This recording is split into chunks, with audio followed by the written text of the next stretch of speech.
Abonne-toi! Pas d'amis. Alors bonjour à tous, c'est Jérémy. Alors aujourd'hui on va parler de mon expérience durant le Covid en Chine. Alors une chose que je trouve c'est un petit peu important pour comprendre un peu comment ça se passe en Chine, c'est de comparer les populations, c'est-à-dire la France et la Chine. Alors, si on compare ça avec les chiffres, donc ça fait 1,5 milliard de personnes, mais j'ai l'impression que c'est pas très parlant. Alors on va comparer ça en années. La France ça fait 2 ans, si on prend chaque personne une seconde, et la Chine ça fait plus de 44 ans. Voilà, ça donne un peu une idée de comparaison. C'est-à-dire que quand une solution marche dans un pays, c'est pas forcément applicable dans l'autre pays et vice-versa. Donc repensez-y quand vous pensez à la Chine comme un bloc uniforme, en pensant que le nord et le sud de la Chine, ça fonctionne de la même façon. Alors moi j'habite dans une île, ça s'appelle Hainan, donc c'est un petit peu spécial. Alors je vais en parler un petit peu, ou on va peut-être en reparler un peu plus tard, savoir s'il y a des gens qui sont intéressés. C'est une île qui est tout au sud de la Chine.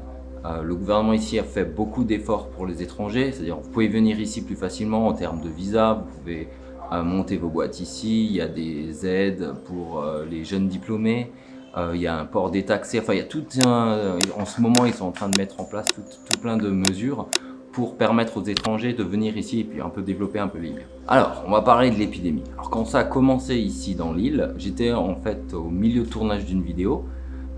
On avait tourné une partie à l'intérieur de notre résidence et puis une partie à l'extérieur, et puis en fait dans l'entre-deux-temps on pouvait plus revenir.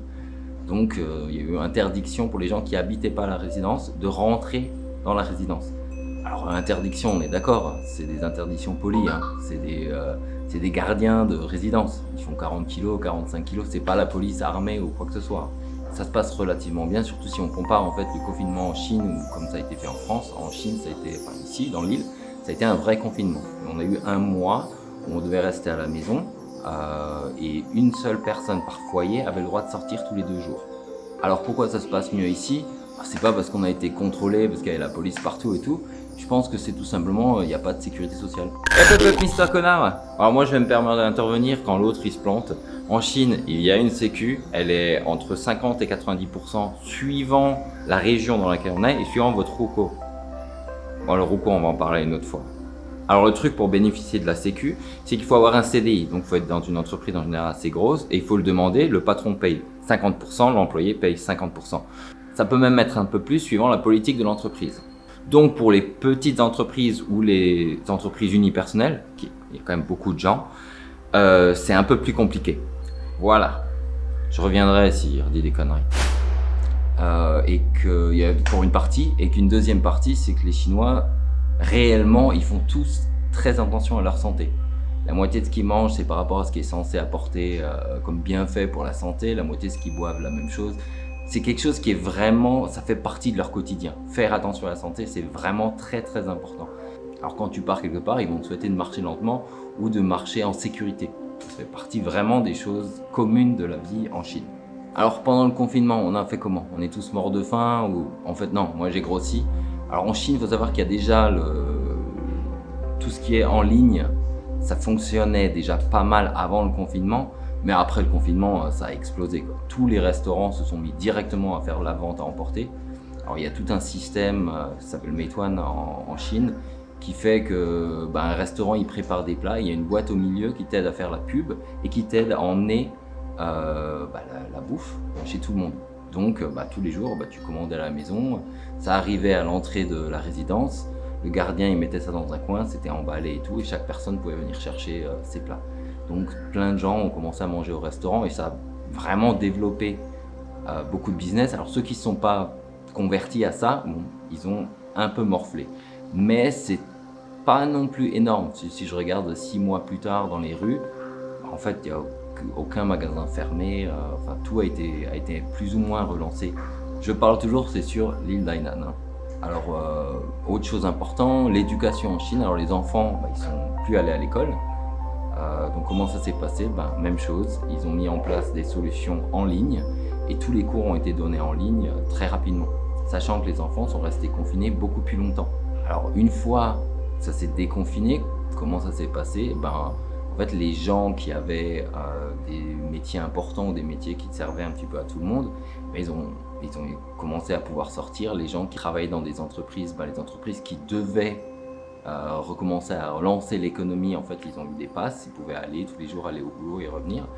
Mais en général, une grosse partie des gens sont quand même restés assez longtemps à l'intérieur, à la maison, pour se protéger. En fait, le confinement, c'est un peu arrivé au milieu des fêtes nationales. Donc, tout le monde était à la maison, les familles étaient ensemble. Je pense que ça a aussi beaucoup aidé à ce que les gens ils disent voilà, on est comme ça, on reste avec la famille 1 mois ou 2 mois, c'est la vie quoi. Alors une fois qu'on a pu ressortir, il y a eu une mise en place d'une petite application qu'on avait sur notre téléphone. Alors au début c'était un peu chiant parce qu'il y avait différentes applications, alors différents endroits, il fallait montrer qu'on était dans des endroits où il n'y a pas eu de cas, mais à part ça, pas grand chose quoi. C'est à peu près tout. On n'a pas eu de policiers qui nous contrôlaient dans la rue si on portait ou portait pas de masque, vous vous rappelez en France. Par contre, dans les endroits où il y a beaucoup de monde, donc les transports en commun, les supermarchés, ce genre de choses, il y a port du masque obligatoire. Alors, ils vendent le masque à l'entrée, il y a des endroits où ils offraient le masque, donc ça se passe plus ou moins normalement la vie. Alors le vaccin, là je sens qu'il y a des gens qui veulent savoir un petit peu. Alors en Chine, le vaccin est non obligatoire. C'est-à-dire, je vais vous expliquer un petit peu comment moi j'ai vu ça. C'est au début, ils ont commencé, les gens du gouvernement se sont vaccinés en premier pour montrer qu'il n'y avait pas à avoir peur, pour montrer l'exemple. Ensuite, on a tous les gens qui s'occupent un petit peu de la maintenance du pays, des infrastructures et tout ça qui ont aussi été vaccinés. Les gens qui s'occupent des transports ou les gens qui travaillent dans le fret, ce genre de choses, ils ont été vaccinés. Plus tous les gens qui sont en contact de plein d'autres gens, donc dans les hôpitaux, ce genre de choses. Alors l'armée est venue aider, les médecins et les infirmières, les infirmiers, tout ça, ils ont vraiment bossé à fond, on les voyait avec des marques, la peau c'était trop humide, donc la peau était un peu bousillée.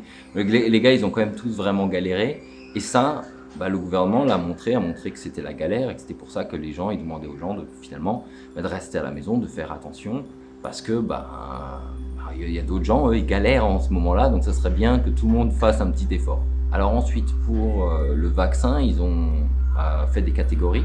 Donc il y a eu ensuite il y a eu tous les profs, il y a eu tous les gens qui sont recommencé à aller travailler, ils pouvaient aller se faire vacciner. Finalement, à la toute fin, en fait, il y a eu les enfants. Alors les enfants, je crois que c'est maintenant, ça va commencer seulement. C'est pour dire, il y a quand même une grande distance. Et les vieux. Parce que finalement, les enfants, les vieux, on peut les garder à la maison et ça va très bien. Ils ne font pas partie d'une population sensible. Ils ne sont pas obligés de sortir, d'aller dans les écoles et des choses comme ça. Il faut essayer d'y penser. Moi, les étrangers en Chine, en fait, on a eu le vaccin offert. Alors, il y a eu 2 shots de vaccin. Alors, je crois que les 2 étaient gratuits au début. Mais moi, vu que je suis allé me faire vacciner très tard, je vais me faire vacciner il y a quelques mois, parce que je me suis baladé dans le nord-est et le nord-ouest de la Chine. Je me suis dit au cas où. Alors pour moi, je suis allé me faire prendre mon premier shot, c'était gratuit, on donne simplement le passeport, on prend une piqûre, on attend une demi-heure. Et pour la deuxième fois, vu que j'avais que bu un café, ils n'ont pas accepté de me vacciner. Donc ils m'ont forcé, j'ai eu une infirmière qui est venue avec moi, ils m'ont forcé à aller manger, regarder que je mangeais bien. Et ensuite, ils m'ont vacciné. Ensuite, tu attends une demi-heure, tu reçois un petit papier et tu reçois le numéro de téléphone au cas où s'il y a un problème, tu peux les appeler un peu plus tard. Alors durant la vaccination ou après, moi j'ai rien eu. Alors j'ai demandé, ils m'ont demandé, il y avait des gens qui se sentaient un peu mal dans les 2 jours, mais ça passait. J'ai pas pu voir. Je me demandais même si c'était pas un peu inquiétant, vu que après la vaccination je sentais rien, ça faisait un peu comme si ça fonctionnait pas. Mais bon, ils m'ont dit que ça fonctionnait différemment sur différentes personnes. Alors, est-ce que tout est rose en Chine? Pour ma part, à Hainan, c'est un peu compliqué de critiquer. Les étrangers, il y a eu un service qui a été fait pour eux s'il y avait eu des problèmes pour quoi que ce soit. Il y a des gens qui parlaient anglais au niveau du gouvernement. J'ai même fait renouveler mon visa pendant que eux ne travaillaient plus. C'est-à-dire ils m'ont décalé le visa pour pouvoir le refaire plus tard. Ce qui n'est pas tout à fait le cas avec les autres instances avec lesquelles j'ai discuté. Alors bien sûr, il y a eu des frictions, bien sûr, il y a eu des petits moments un peu chiants, mais l'un dans l'autre, finalement ça allait quoi. C'est un peu difficile de critiquer. Genre, les étrangers à Hainan, c'est quand même pas grand monde, et ils s'en sont quand même occupés, ils ont quand même offert les visas gratuitement. Quand je prenais l'avion pendant ces périodes un petit peu chaudes, les étrangers ont été mis un peu à part, donc on passait en VIP, on passait plus vite dans les avions. Donc de mon point de vue, c'est un peu compliqué de dire qu'ils n'ont pas bien géré le truc.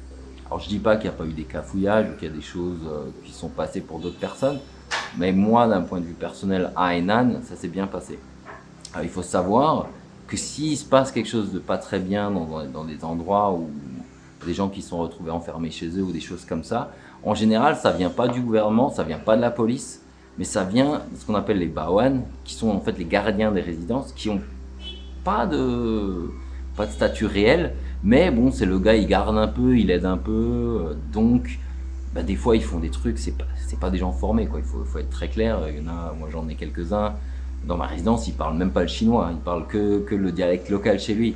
D'un point de vue général, ça s'est passé bien. Quand ça se passait pas bien, que j'ai entendu des amis qui sont venus se plaindre, en fait, on se rendait compte que c'était un gars qui avait rien compris, qui avait compris la moitié de ce qu'on lui avait dit, mais rien d'aussi terrible que ce que moi je vois dans les journaux quand ils parlent de la Chine, où ils disent ouais, on a été contrôlé, on a été forcé de se faire vacciner, forcé de rester à la maison. En fait, c'était pas du tout passé comme ça. Il faut bien comprendre qu'en Chine, les gens font très attention à leur santé. Encore une fois, il n'y a pas la sécu. Ouais, non, mais il est con en fait. Donc quand on vous dit bah, faites gaffe, il y a un gros rhume cette année qui va faire des morts, bah, vous restez à la maison en fait. Alors je ferai pas d'analyse politique ou de quoi que ce soit. C'est pas mon rôle. La politique chinoise, je comprends un petit peu, mais sans plus. Mais j'aimerais juste donner un peu mon avis de personne qui vit en Chine pour voir un peu comment moi j'ai vécu ça. Bah, j'espère que ça vous intéresse un peu et puis on peut en discuter. Et les prochaines vidéos seront plus marrantes et on va parler un peu des choses qu'on ne sait pas, qu'on ne voit pas depuis la France. Bon voilà, bah, fin de cette petite vidéo pour parler de mon expérience du Covid en Chine. Vous pouvez me laisser des commentaires, on peut discuter de tout et n'importe quoi. Et je vous dis à la prochaine fois.